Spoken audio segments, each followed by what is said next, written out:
نحمدہ و نصلی علی رسولہ الکریم اما بعد۔ میری گفتگو کا عنوان ہے امام احمد رضا رضی اللہ تعالی عنہ کی عبادت میں سنت رسول اور سنت صحابہ کا دلکش منظر۔ نماز وہ عظیم عبادت ہے جس کا رتبہ اعمال میں سب سے بڑا ہے۔ سرکار برقرار علیہ الصلوۃ والسلام نے اسے اپنی آنکھوں کی ٹھنڈک بتایا۔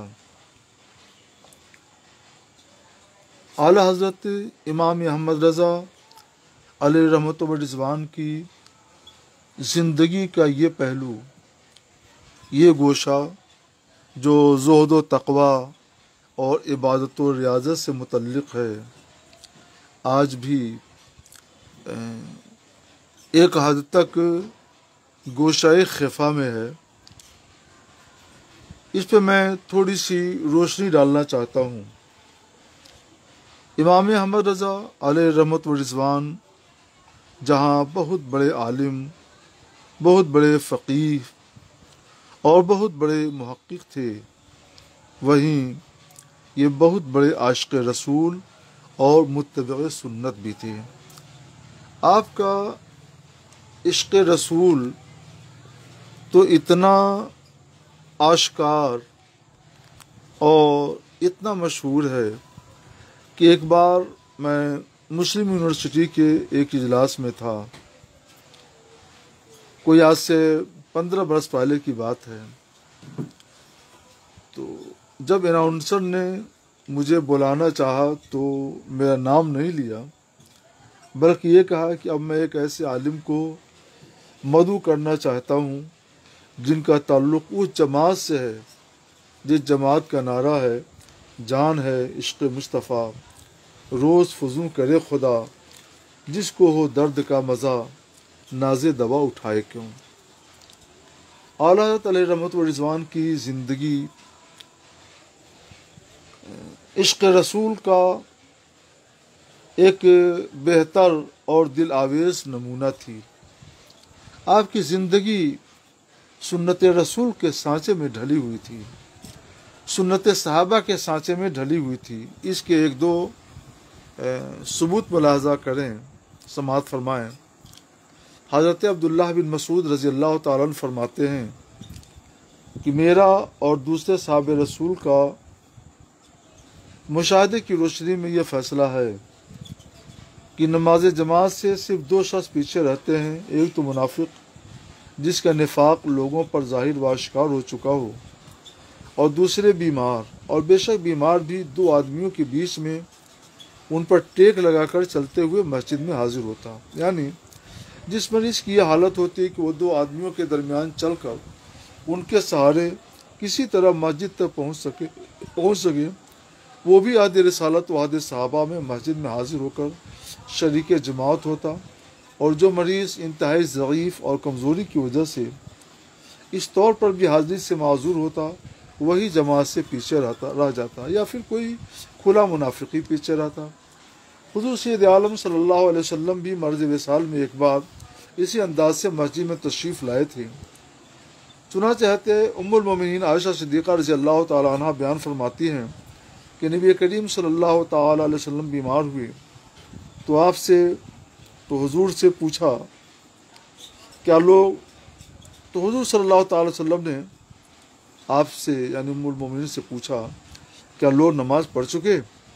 ہم نے عرض کی نہیں یا رسول اللہ، لوگ صحابہ آپ کا انتظار کر رہے ہیں۔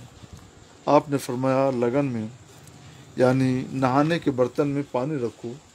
ہم نے پانی رکھا تو سرکار علیہ الصلوۃ والسلام نے غسل کیا، پھر کھڑے ہونے لگے تو غشی طاری ہو گئی، یہ فاقہ ہوا، تو پھر وہی بات پوچھی کہ کیا لوگ نماز پڑھ چکے؟ ہم نے وہی جواب دہرایا۔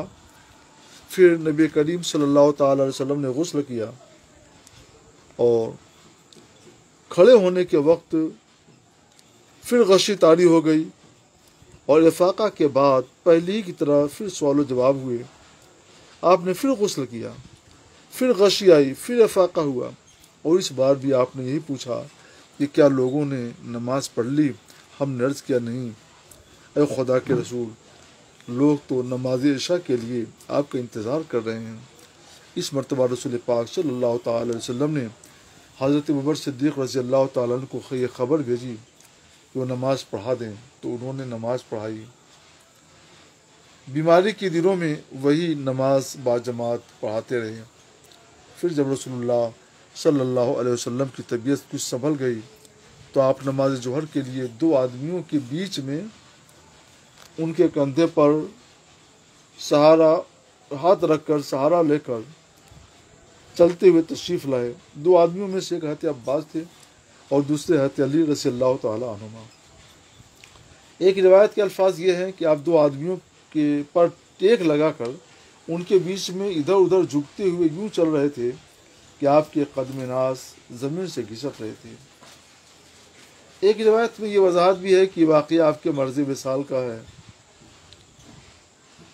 ان احادیث کو ذہن میں رکھ کر اعلی حضرت امام اہل سنت علیہ رحمت و رضوان کی زندگی پاک کا جائزہ لیجیے تو آپ کی زندگی میں نمایاں طور پر صحابہ کرام بلکہ خود سرکار علیہ الصلوۃ والسلام کی حیات طیبہ کا عکس جمیل جھلکتا ہوا نظر آئے گا، اور آپ محسوس کریں گے کہ اعلی حضرت نے زندگی بھر ماہ رسالت اور اس کے نجوم ہدایت سے جو کسب نور کیا تھا وہ نور خود ان کی ذات انور میں جگمگا رہا ہے۔ بڑھاپے کا زمانہ ہے، کثرت کار، ہجوم افکار، شدت امراض کے باعث آپ کی قوت ساتھ چھوڑتے جا رہے ہیں۔ نقاہت اور کمزوری حد درجہ کو پہنچ گئی، چند قدم چلنے کی بھی بدن میں طاقت نہیں رہی، مگر اس مرد با خدا کے عزم و حوصلہ کی بلندی کا عجب حال ہے کہ آپ یہ تمام دشواریوں، مجبوریوں اور معذوریوں کے باوجود قرب مولا کے شوق میں جانب منزل رواں دواں رہتے۔ وہ منزل مسجد ہے جہاں اتباع رسول کا جذبہ صادق انہیں کھینچے لیے جاتا تھا۔ آپ بھی اس کا ایک منظر ملاحظہ کیجیے۔ آپ اپنے خط میں لکھتے ہیں، خود اعلیٰ علیہ رحمت الرضوان اپنے ایک مکتوب میں، اجل نزدیک اور امر رقیق، 4 دن کم 5 مہینے ہوئے، آنکھ دکھنے آئی اور اس پر اطوار مختلفہ وارد ہوئے، ذوف قائم ہو گیا، سیاہ خیالات نظر آتے ہیں، آنکھیں ہمہ وقت نم رہتی ہیں، اول تو مہینوں کچھ لکھ پڑھ ہی نہیں سکا، اب یہ حال ہے کہ چند منٹ نگاہ نیچی کرنے سے آنکھ بھاری پڑ جاتی ہے، کمزوری بڑھ جاتی ہے۔ 5 مہینے سے مسائل و رسائل سب زبانی بتا کر لکھے جاتے ہیں۔ 12ویں ربیع الاول کی شام سے ایک ایسا مرض لاحق ہوا کہ عمر بھر نہ ہوا تھا، نہ اللہ تعالیٰ کسی سنی کو اس میں مبتلا کرے۔ 75 گھنٹے کامل اجابت نہ ہوئی، پیشاب بھی بند ہو گیا۔ مولا تعالیٰ نے فضل فرمایا، مگر ذوف بدرجہ غایت ہے۔ 9واں دن ہے، بخار کا دورہ ہوا، ذوف اور بڑھ گیا۔ روز تجربہ کیا کہ مسجد تک جانے آنے کے تعب سے فوراً بخار آ جاتا ہے۔ مجبوراً کئی روز سے یہ حال ہے کہ کرسی پر بٹھا کر 4 آدمی لے جاتے اور لاتے ہیں۔ ظہر کو جاتا ہوں اور مغرب پڑھ کر آتا ہوں۔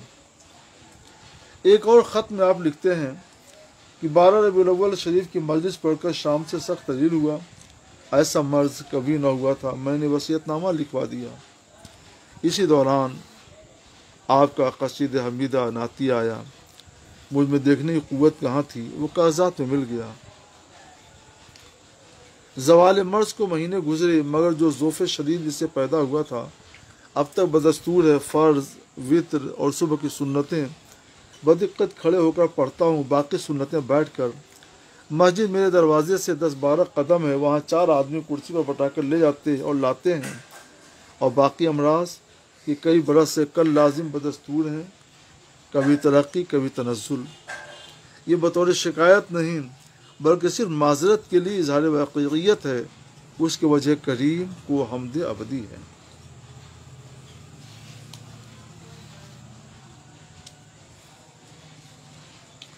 ایک خط میں آپ لکھتے ہیں کہ شدت قبض و ہیجان ریا کا سلسلہ اب تک ہے۔ 14 محرم کو پہاڑ سے واپس آیا، لاری والے میرے احباب تھے، مولا تعالیٰ انہیں جزائے خیر دے۔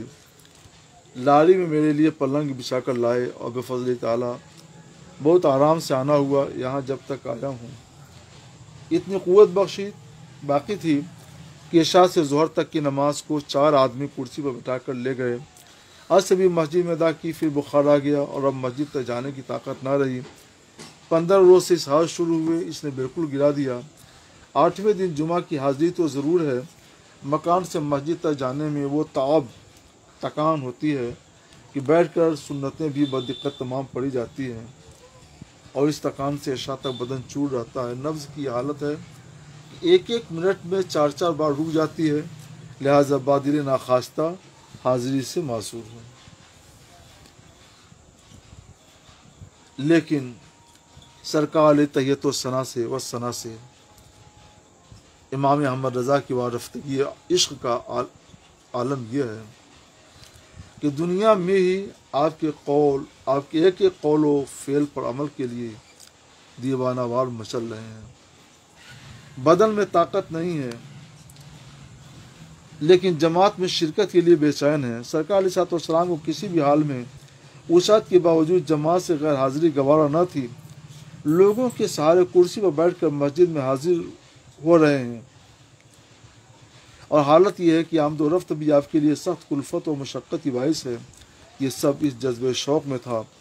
حضور صلی اللہ تعالیٰ علیہ وسلم کے صحابہ بھی بیماری اور ناتوانی کی حالت میں 2 آدمیوں کے بیچ میں چل کر جماعت میں شریک ہوا کرتے ہیں۔ ایک دفعہ تو خود حضور جائے نور صلی اللہ تعالیٰ علیہ وسلم بھی اسی انداز سے مسجد تشریف لائے تھے۔ بلا شبہ اعلیٰ حضرت علیہ الرحمہ کا یہ مثالی کردار حضور صلی اللہ تعالیٰ علیہ وسلم اور سرکار کے صحابہ کی اسی سنت کی اتباع میں تھا۔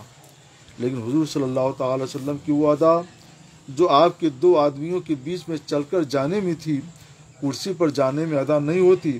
اس لیے اعلیٰ حضرت علیہ الرحمہ بسا اوقات 2 آدمیوں کے بیچ میں چل کر بھی مسجد تشریف لے گئے تاکہ محبوب کی وہ ادا بھی ادا ہو جائے۔ ایک عاشق کے لیے ادائے محبوب میں مشابہت کا جو لطف ہے وہ صرف مطابقت میں کہا۔ اعلیٰ حضرت علیہ الرحمہ کے مکتوبات سے یہ بھی معلوم ہوتا ہے کہ آپ کچھ دنوں انتہائی ضعف اور کمزوری کی بنا پر مسجد میں حاضر نہ ہو سکے، مگر یہ اس لیے تھا کہ شریعت نے بے بسی کی حالت میں حاضری کا مکلف ہی نہیں کیا ہے۔ خود سرور کونین صلی اللہ تعالی علیہ وسلم کے عمل سے بھی اس کی شہادت فراہم ہوتی ہے۔ البتہ سرکار کا یہ عمل عذر کی وجہ سے بادل ناخواستہ تھا، اس لیے یہ عاشق رسول صلی اللہ علیہ وسلم بھی مسجد سے اپنی غیر حاضری کو دل سے گوارا نہیں کرتا بلکہ اسے اپنی محرومی سمجھتا ہے۔ وہ بڑی حسرت کے ساتھ، افسوس کے ساتھ اپنے قرۃ العین اور درۃ الذین حضرت ملک العلماء کو لکھتا ہے کہ مدتوں مسجد کی حاضری سے محروم رہا۔ خدا کی قسم یہ امام احمد رضا قدس سرہ کے اتباع سنت کا وہ بھی مثال نمونہ ہے جسے دیکھ کر عہد رسالت اور عہد صحابہ کی یاد دلوں میں تازہ ہو جاتی ہے۔ سچ فرمایا امام احمد رضا علیہ رحمت و رضوان نے روز فضو کرے خدا،